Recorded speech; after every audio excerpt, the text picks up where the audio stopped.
بسم الله تعالی و به نستعین.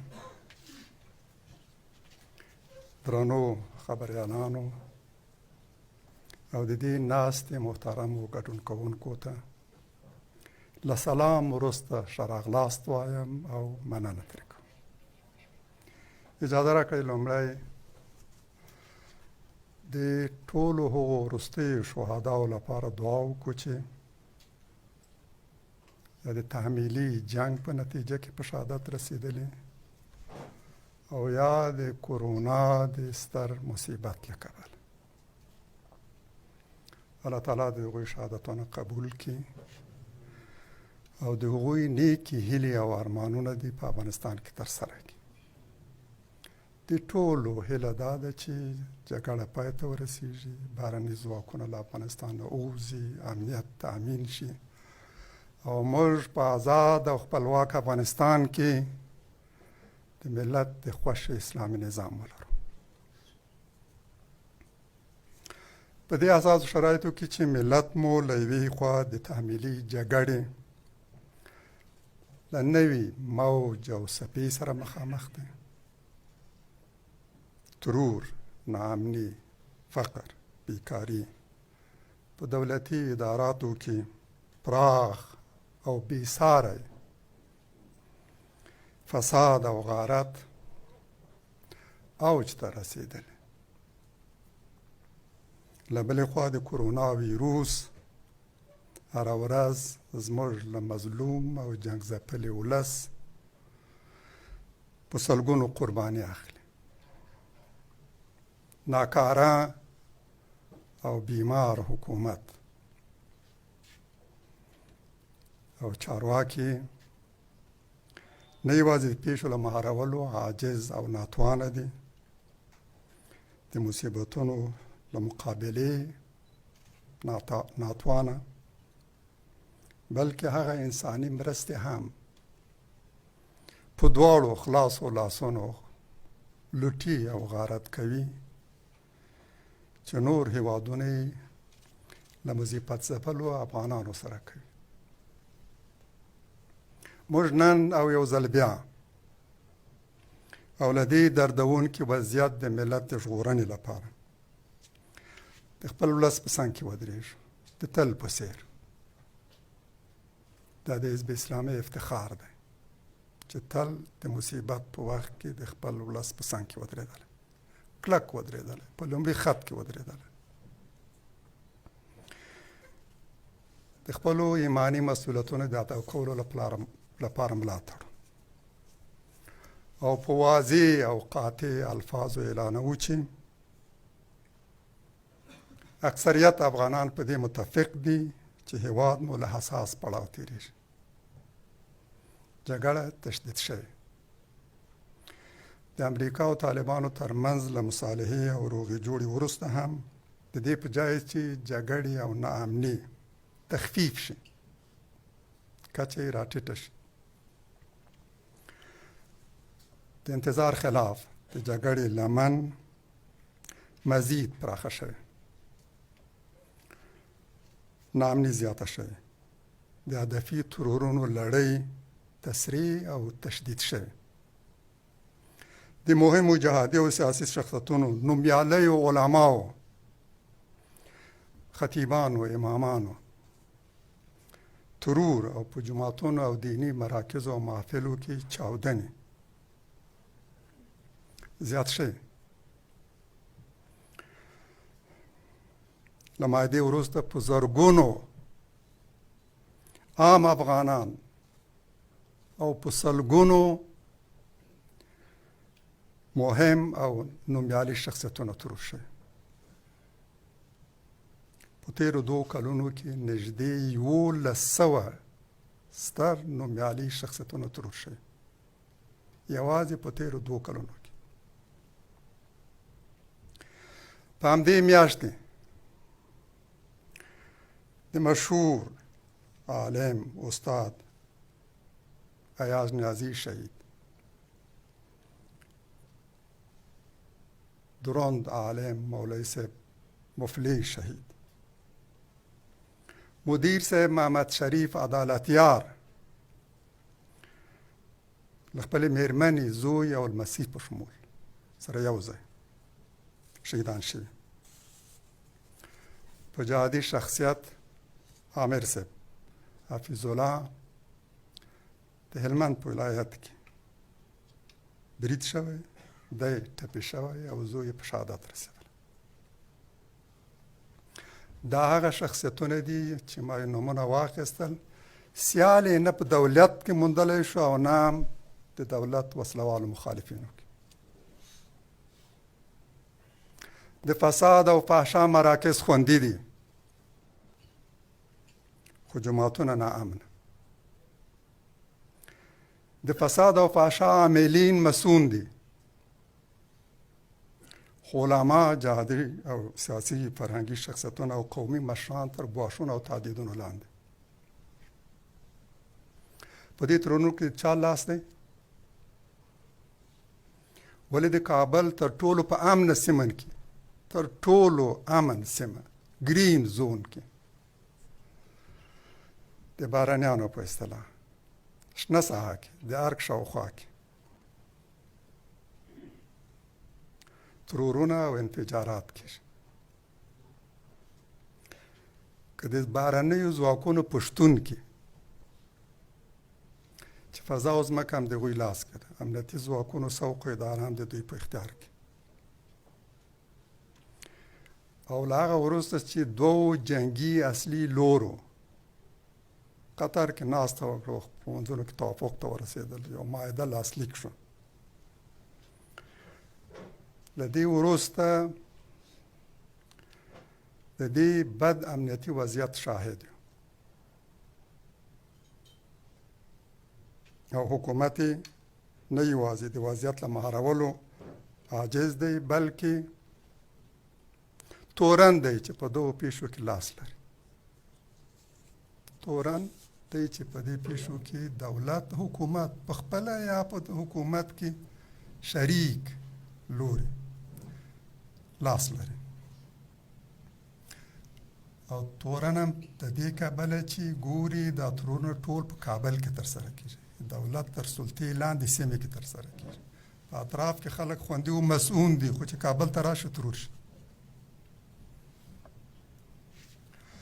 نو که بهرني ځواکونه په بشپړه توګه له افغانستان نه ووځي، چې وځي به حتما به وځي، بل بدیل انتخاب هم نه لري.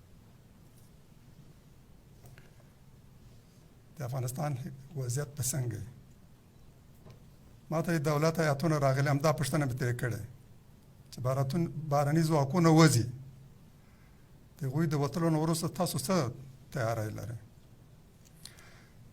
دا چې پاسپورتونه مو ویزې خوړلې دي او د تابعیته یاست او تیاری مو نیولې، بار بستره مو تړلې، د هغوی له وتلو نه مخکې تاسو وځئ داسې، او که د پاتې کېدو اراده لرئ، څنګه ځان مطمئن کوي، ولس ته اطمینان ورکوي چې تاسو پاتې کېدی شئ او د دوی له وتلو نه وروسته کولی شئ امنیت تامین کړئ؟ له سکوت پرته یې بل ځواب نه درلود.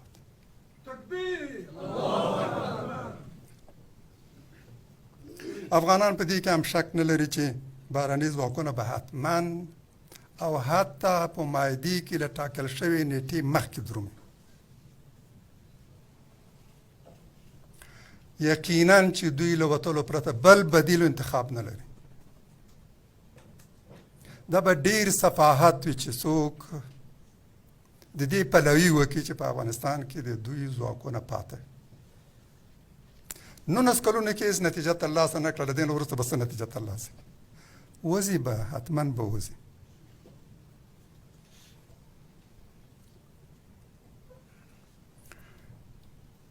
ناټو او په راز کې امریکا په ټولو هغو جنګونو کې ماته خوړلې چې د شوروي اتحاد له زوال وروسته یې په ټولې نړۍ مخصوصا په اسلامي هیوادونو کې پیل په ټولو جګړو کې، افغانستان کې، عراق کې، سوریه کې، لیبیا کې، یمن کې، په ټولو جنګونو کې هغوی ماته خوړل.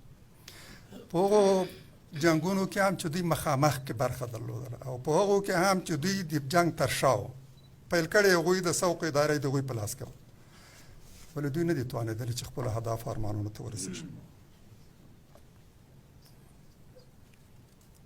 چارواکو ته څو سپارښتنې لرم. د جنگ پر دوام مزید تاکید او ټینګار مه کوئ. د جنگ شعارونه مه ورکوئ. له دغو خلو سره د جنگ شعارونه نه ښایي. د سولې له مخالفت لاس واخلئ. له داسې اظهاراتو او اقداماتو ډډه وکړئ چې د سولې په وړاندې خنډ او د جګړې د تشدید باعث شي. داسې شرایط مه وضع کوئ چې سوله له خنډ او ځنډ سره مخامخ کړي. امنیتي ځواکونه د سیاسي اغراضو لپاره مه کاروئ. هغوی ته د افغانانو د وژلو امر او لارښوونه مه کوئ. مجوز مه ورکوئ. دا فرمانونه مه صادروئ چې امنیتي ځواکونه هر هغه څوک وژلی شي په خپلې ګرمې وسلې او کلشینکوف سي په اوږه یې ده په نشه کولی شي چې د دوی امر ته توقف ونه کړي. دریش ورته وایي هغه ونه دریشي. مجوز یې ورکړی چې بس هغه په نشه کولی شي. دا کلشینکوف ستا په اوږه د څه لپاره دی؟ د همدې لپاره دی. چا ستا امر ونه منلو بس ضربک په نشه یې. داسې فرمانونه او په خلاص لاس د قتلونو مجوز صادرول وحشتونه زیږوي. دا د کمونستانو د هغې خونړۍ ناکامې تجربې تکرار دی چې مشرانو به یې ورته ویل ستاسو مخالفین اشرار دي. لنډۍ لټکې ته ورته دی. لنډۍ لټک حتما پېژنئ، یو مار دی چې ډېر تیز دی او زهرناک، زهر یې ډېر زیات کوي. دې ته ورته دی. په هر ځای کې چې مومئ سر یې غوڅ کړئ. دا د ترکي ویناو او دستور پلویانو ته ومولیدو چې د دغو سیاستونو پایلې افغان ولس ته او په خپله کمونستانو ته څومره خونړۍ او سپېرې وي. دا تجربه مه تکراروئ. هغو سیاسي ګوندونو او اغېزمنو شخصیتونو ته چې سپارښتنه لرم چې له دې دردونکي وضعیت د هېواد ژغورنه غواړي. ستومانه دی، احساس د مسؤلیت کوي، زړه یې دردیږي، ځورېږي، د مثبت او رغنده تغییر غوښتونکی دی او د څه کولو همت او شهامت هم لري. راشه یو دریم مستقل محور رامنځته کړو. ملت شمول محور.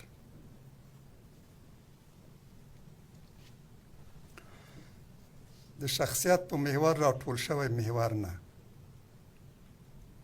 د ګوند، سیاسي حزب او قوم په بنسټ نه، د ارمانونو، شعارونو، سپېڅلو اهدافو محور جوړ شوی بنسټ.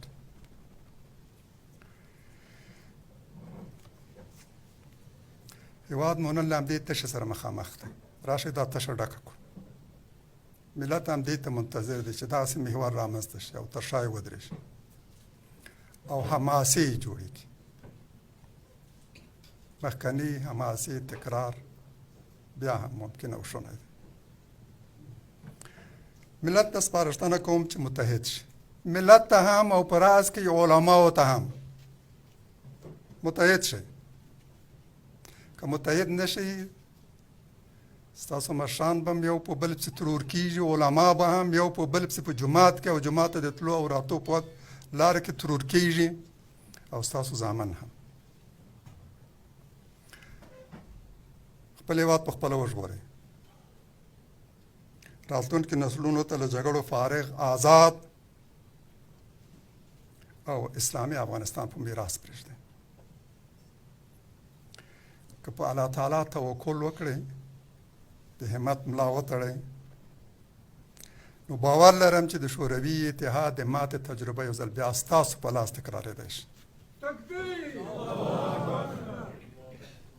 سیاسي ګوندونو ته مې بیا هم سپارښتنه دا ده چې د اقتدار د ویش پر بنسټ جوړ شوي ائتلافونه او ائتلافي حکومتونه تل او په هر هیواد کې ناکام ول او بدې پایلې درلودلې.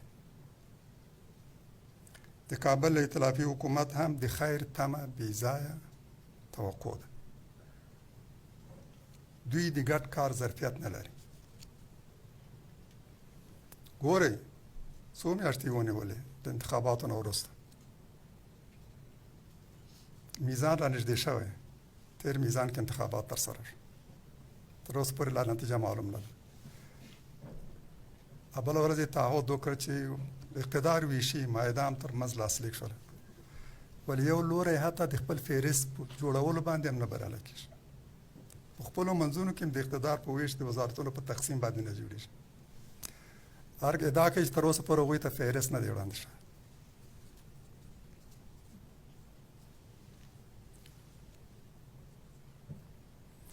ډېرو ته مو سپارښتنه هم دا وه چې دا اشتباه مه تکراروئ، په ائتلافي حکومت ټینګار مه کوئ، مشارکت مه غواړئ. مشارکت خو یو ځل تاسو تجربه کړی ده، بیا یې څنګه د تجربه کولو شوق کوئ؟ له دې نه څه تمه لرئ؟ توافق به وشي، ولې په چا دا باور لري چې دا خپل تعهداتو ژمنو ته وفادار پاتې کېږي؟ نن ګوري چې دواړه لوري بیا هم پښیمان برېښي.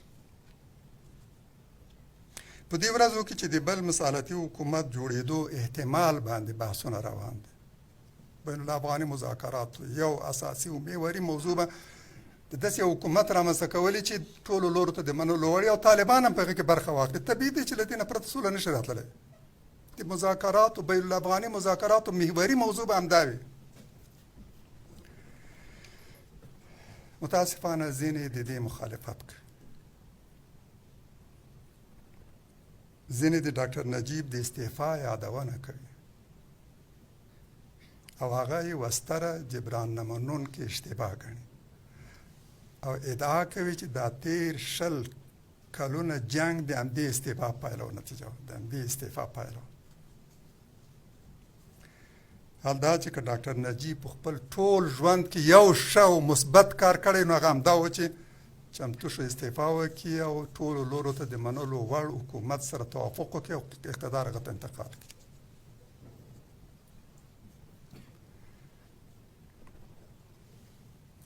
مورګرو یې ورسره مخالفت وکړ او د ده په ضد یې کودتا وکړه. د ډاکټر نجیب اصلي او ستره اشتباه چې د ده په ضد په کودتا منتج شوه د ملیشې ځواکونو جوړول و او هغوی ته د ده دا وینا چې سر یې زما مال یې ستا. هغوی ملیشې ځواکونو ته هم دا ویل. کله چې فوز او اردو او حزب ناتوانه شو او مقاومت روحیه یې وځپل شوه، د ملیشې ځواکونه یې جوړ کړل او هغوی ته یې وینا همدا وه، سر یې زما مال یې ستا. نن ځینې همدا شعارونه ورکوي.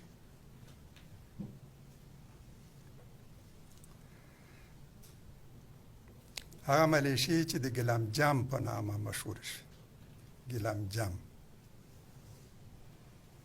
دا نوم لس ورکړ د دوی کړنو ته په پام سره، ځکه دوی به چې پر هرې سیمې مسلط شول نو هر څه به یې لوټل، حتی د خلکو له پښو نه به یې زوړ ګیلم هم ټولول.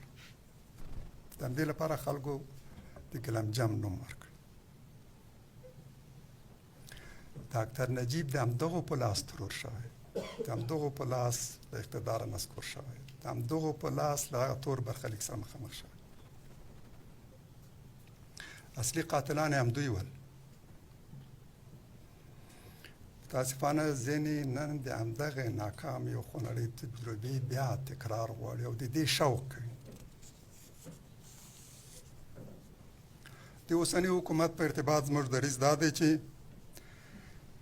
ډاکټر محمد اشرف غني د هغه شخص په توګه چې له حزب اسلامي سره یې د سولې تړون امضا کړی او ملت او ټوله دنیا یې ورباندې شاهد او ګواه نیولی. کابینې دا معاهده تایید کړې، پارلمان تایید کړې، د ملل متحد د د امنیت شورا تایید کړې، ټولې نړۍ تایید کړې.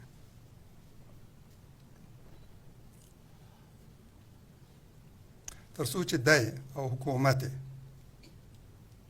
په خپلو ټولو ژمنو چې له حزب اسلامي سره یې لرلې د زندانانو له خوشي کولو نه نیولې،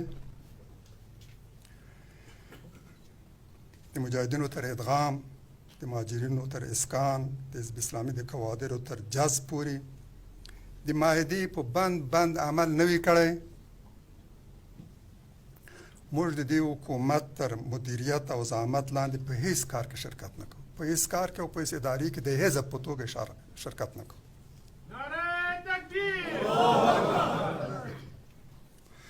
درې کاله 9 میاشتې د معاهدې له لاسلیک تېر شوی،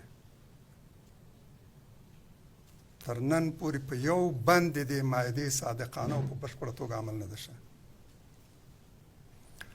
دا اوس هم د حکومت په میز باندې زموږ د 2300 بندیانو لیست پروت دی چې باید ډېر د مخه د معاهدې له لاسلیک نه 2 میاشتې وروسته باید آزاد شوی وي، د 2 میاشتو په منځ کې آزاد شوی. دوی ته مو ویل چې اوس خو د طالبانو سره تاسو معاهده کوئ، هسې هم د زندان دروازې خلاصېږي، هسې هم ستاسو حکومت د نسکورېدو په حالت کې ده، اوس خو خوشې کوي، د کرونا لپاره خو یې خوشې کوي. ولې دغو بې شرمو واکمنو له دې نه هم ډډه وکړه. د سولې په اړه زموږ دریځ دا دی چې په مذاکراتو کې یوازې هغه مهال شرکت کوو چې مطمئن شو دا سوله او مذاکرات نتیجه لري، دواړه لوري صادقانه توګه په دې کې برخه اخلي. حزب اسلامي د رسمي اپوزیسیون په توګه، د رسمي سیاسي اپوزیسیون په توګه ومنل شي. د سولې عالی شورا چې د سولې په ارتباط د ټولو مسایلو په ارتباط آخري مقتدره مرجع وي، له 4 لورو جوړه شوې، په 4 مهمو لورو باندې شامل وي. په دې 4 لورو کې ټول سیاسي ګوندونه، مدني او اجتماعي ټولنې تمثیل کیږي. 3 انتخاباتي ټیمونه او د مخکني جمهور رئیس په محور راغونډ شوي شخصیتونه. د سولې عالی شورا باید له دغو 4 محورونو جوړه شي. دریم همدا شورا به د سولې اړوند ټولو مسایلو په ارتباط د هرې پریکړې وروستۍ مرجع وي. د سولې طرحه جوړول، د مذاکراتو د بهیر مدیریت، مذاکرې هیئت تعینول، د دې لوري اصلي غوښتنې مشخص کول او د مقابل لوري د غوښتنو په اړه تصمیم نیول. دا ټول فقط او فقط همدې شورا ته محول کیږي او وروستی صلاحیت به د همدې شورا په لاس کې. هیڅ څوک به د شخصي شرایطو وضع کولو او د شورا د پریکړو ویټو کولو حق نه لري.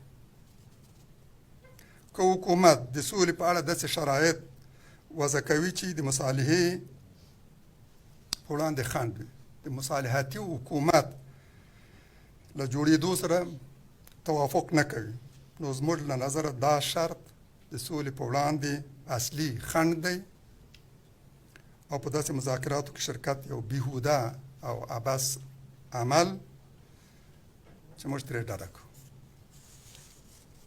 5 مذاکرات باید په بشپړه توګه او محضاً بین الافغاني وي. هیڅ خارجي لوری باید په هغه کې شرکت ونه کړي، نه د وسیط په توګه، نه د ناظر په توګه او نه د منځګړي په توګه.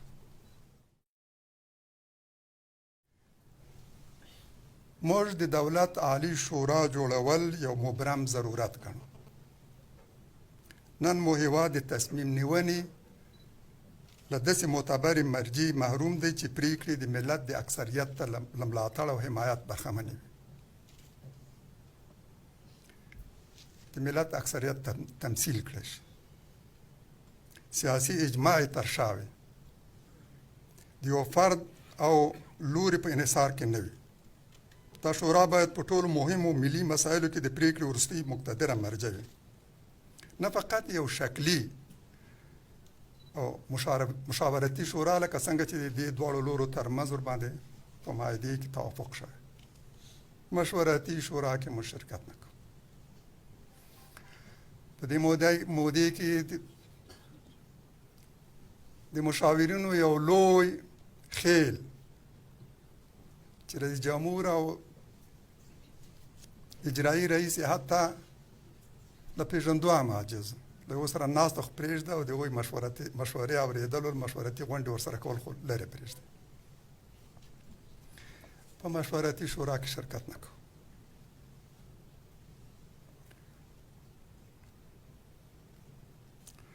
په دې شورا کې د حزب اسلامي شرکت په دې پورې مربوط دی چې اول حزب اسلامي د حکومت د سیاسي اپوزیسیون په توګه وبلل شي.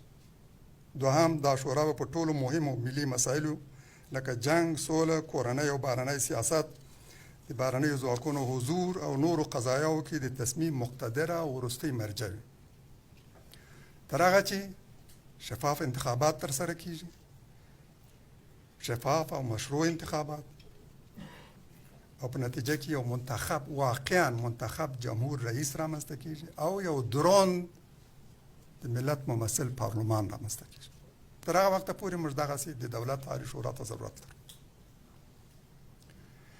اجالتا باید د دولت عالی شورا 4 مهم جهتونه تمثیل او احتوا کړي: 3 انتخاباتي ټیمونه او د مخکني جمهور رئیس مجموعه.